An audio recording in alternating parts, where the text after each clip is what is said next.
Hello, everyone. My name is Christina Santos. I'm the founder and missionary of the Heart of Ruth Supportive Ministries and the online administrator of the Friends with Osteoarthritis and Degenerative Bone Disease.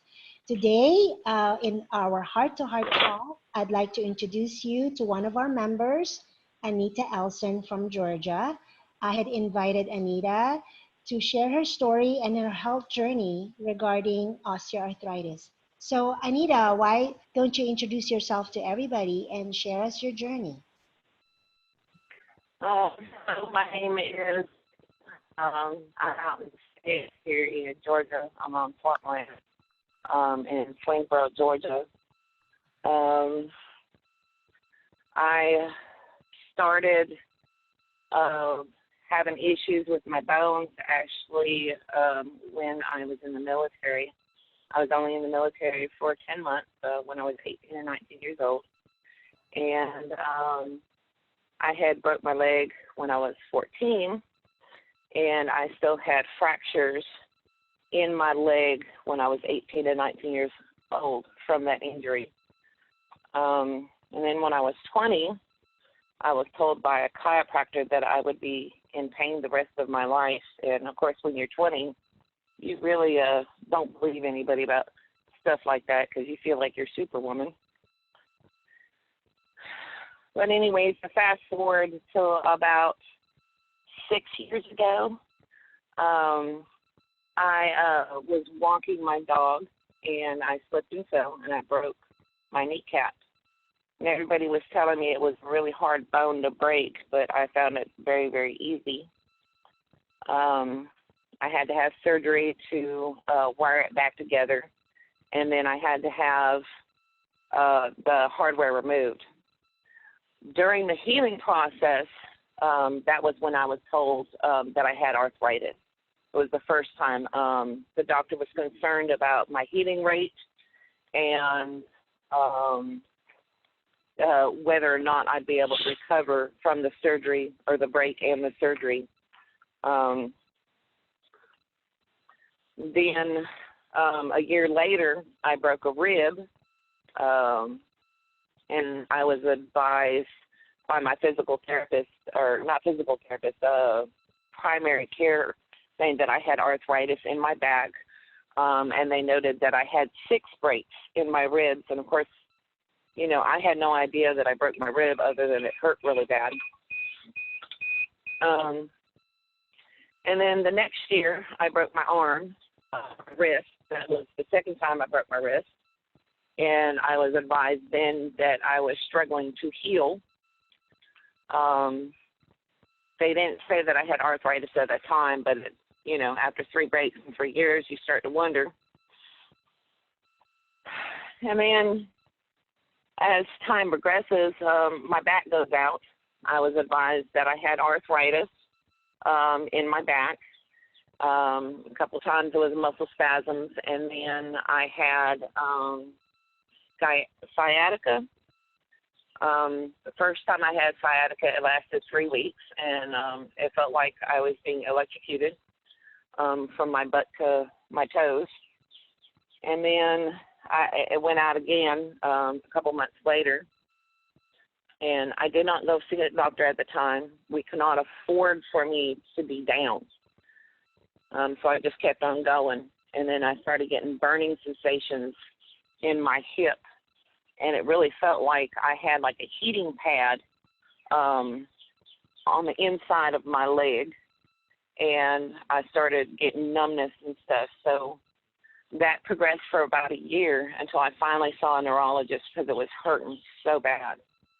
And the neurologist had then diagnosed me with scoliosis, degenerative disc disease, a herniated disc, and stenosis. Did I say stenosis already? Anyway, the thing that he said to me was if I did not have the surgery to correct my back, I would be disabled in 3 years. That was pretty hard to deal with because I still couldn't afford surgery. I could not afford to go down. I couldn't afford to be hurt So I just kept going, and things just kept developing. My leg has almost gone completely numb. I don't know if anybody else deals with the issue, but I now wear a diaper. It was in my right leg, but it's spreading to my left leg. I currently don't have insurance, but I have a doctor's appointment today for an orthopedic specialist to take a look at things. And I'm having to file for disability because I've always been a blue-collar worker and just kind of went through my life with brute force. And I find myself now where I can't go a week or two without something going very wrong and I get grounded again. So that's basically where I'm at with this. As far as the emotional aspect, it is really hard. Like I said, I've worked all my life. I think I started working when I was 9 or 10 o'clock, or 10 years old, pushing a lawnmower, and got my first real job when I was 14. And I've been working ever since. And I've never really been able to afford to take it a time out. I just got up, got dressed, and got to work every day. So it's been emotionally very difficult. So I did decide that when we were going to allow me to file for disability, that we were going to do one of the things that are on my absolute number one bucket list, and live off the grid for a while. I knew I didn't have a lot of time to do it, but I wanted to make sure that I got the opportunity to live out in the country with not a soul in sight and do what I do the best and figure things out on my own and take care of land. And it's gorgeous here. It's pretty much been a place of peace and comfort, and I don't know, I don't want anybody to feel sorry for me, but, you know, at the same time, I know how difficult it is with this illness, so I don't know what else to say. Well, describe to us what does a good day look like to you, and what does a bad day look like to you? A good day. I'm not in a whole lot of pain. I do have neurological deficiencies that are, I would say at this point, are probably permanent. My legs are weak. I have to use a clamp cane, which you can actually put all your weight on. And I cook. I try to clean around the camp. I explore. I hunt. I fish. You know, and I'm trying to be as active as possible. So my doctor had told me, keep moving, because if you stop, you realize you're hurt. And that's pretty much a good day. A bad day, the pain is so bad that I clench up and I holler out, and it's so painful that I feel trapped in my own body.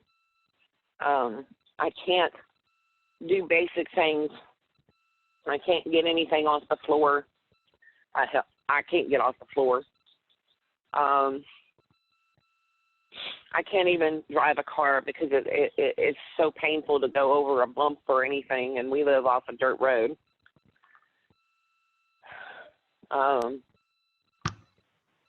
mean, I can't even do basic things like take a shower. My husband, he has to help me a lot with cooking and getting everything set up and getting me in the bed.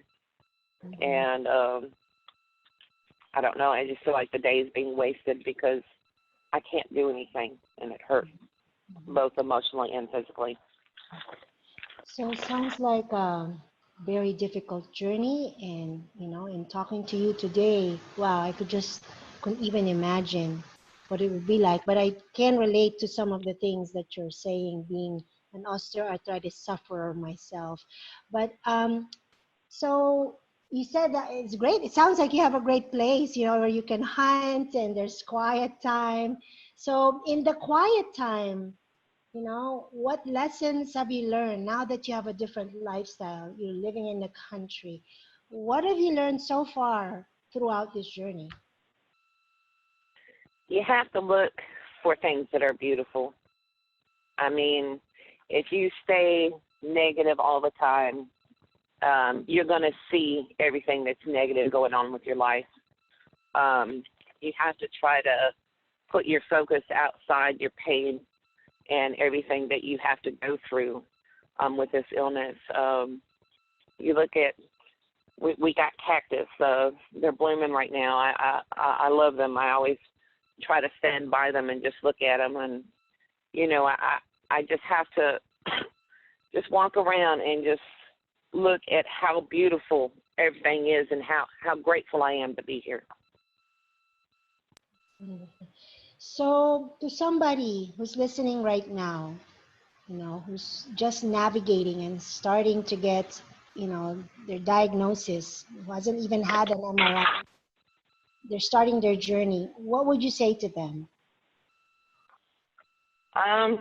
Hang on for dear life. It's painful. It really is painful, and it's very frustrating as time progresses, because it not only affects your bones, it affects your nerves as well. Seek help, as far as psychiatry is concerned. If you find the pain overwhelming and you can't smile or you can't find any joy, it's really time to go get help at that point. And keep moving. Keep doing what you can. Mm-hmm. Just do everything that you can. It does help getting up and walking every day, no matter how bad it feels. You got to keep going. You got to keep trying. Mm-hmm. You got to try to keep your attitude up that you can get through this. Mm-hmm. Yes. So we end with this question. What are you looking forward to in this journey? Well, to be honest with you, I got everything that I want already. I am leaving my dream. It might be short term. I may not have a lot of time, but I'm doing everything that I can, and I'm loving every bit of it. Wow, that's powerful. Being grateful for the now, being grateful for what you have. Well, Yeah. Anita, thank you so much for sharing your story, this personal journey of yours. Thank you for entrusting us, to share this testimonial of yours. And, we will in this group, the reason why I created the online support group is sometimes, this pain that we feel, it is an invisible disability. All right. A lot of people will see us walking our dog. They do not really can't fathom what it is what's happening inside. So I was in that boat. Everybody thought you're healthy, nothing's wrong with you. But now that you hear this, it's like a lot of what you said affirms a lot of what I feel every day. You know, yeah, and so it's just that's why I wanted to have real people share their story, because in hearing other people's stories, and I wanted to use social media for a good cause, you'll find that you're not alone. And Anita, because you've shared your story, and what you're doing on a day-to-day basis, from a physical, emotional, and even from a deeper part of you, you'll find that you'll continue to have joy. All right. And this pain journey that you're going through has a higher purpose. And as you are there, I hope to see you can share some of these photos. We're going to edit this video accordingly. Share some of those things that you see, during your walk. And, with your husband seems like a wonderful support group for you. Okay. Oh, he sure is. Yes, yes, ma'am. He sure is. He actually broke his back, so he has arthritis. Although you can't compare one pain to another, you know. But at the same time, he does have some understanding, but he does not have the neurological effects that I'm dealing with. Mm-hmm, So he has a lot of understanding about what I'm going through. mm-hmm. Good. Well, share a little story about, you know, how you love hunting and how he adapted your environment for hunting to be convenient and comfortable for you. You mentioned that in one of the comments. Well, I'll have to send you a picture of my walker. My husband helped get my fishing pole holders on it, and he actually got a picture of me going fishing with my walker and how it's set up. I do shoot, and I do hunt. I got a smaller rifle that's more lightweight, so I can carry it, but most of the time I have to be propped up or laying in the prone position to fire. The funny thing about it is I really hadn't hunted or shot anything since the military, and I got out of the military when I was 19. I'm 43 now, and of course my eyesight's gotten a lot worse, so I was thinking that I wasn't going to be able to shoot anything. But come to find out, you know, I still have some skills. So, you know, I try feeding the animals and making friends with them. And then when we're hungry, we go find something to eat. So I mostly fish, though. God truly provides for your needs in a most natural way. Well, Yes, thank you ma'am. so much for your time, Anita, and I hope you stay connected. I hope you stay engaged. You know, the online community that we have created, it's for everybody, all right? So if there's anything that, you know, story, anything you want to get off your chest that you feel is going to uplift or provide information to somebody who's just navigating this in the early stages of their health journey, please do so. So thank you so Okay. much. Thank you so much for your time, and God bless you. Did I manage to go through this without cussing? Yeah. Okay. Just checking. No, you didn't. You didn't. Thank you so much. All right. Thank you. You have a wonderful day. You too. Goodbye. Bye-bye. Would you like to be featured on the next Heart to Heart Talk? Please send a direct message to Christina Santos or email heartofruthministries01@gmail.com. For more information, visit heartofruthministries.org.